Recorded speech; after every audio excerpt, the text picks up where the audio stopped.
السلام عليكم ورحمة الله وبركاته. يا إرجما ربي أنك يا جلالك قلبك يا أملك سمونك يا يادك الرمنك يا مكاك تكاهن دغتو بتافمرك قبيون إلالي رب مكم مريو جالي أني وما دبيغد إلالي إنيو ترجما ربي مدالي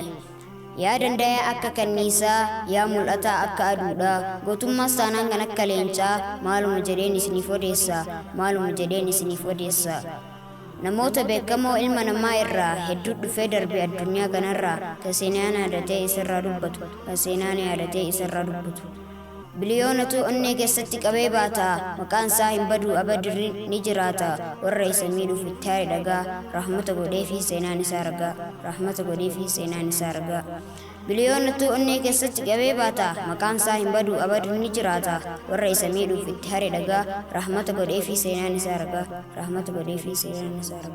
That podcast.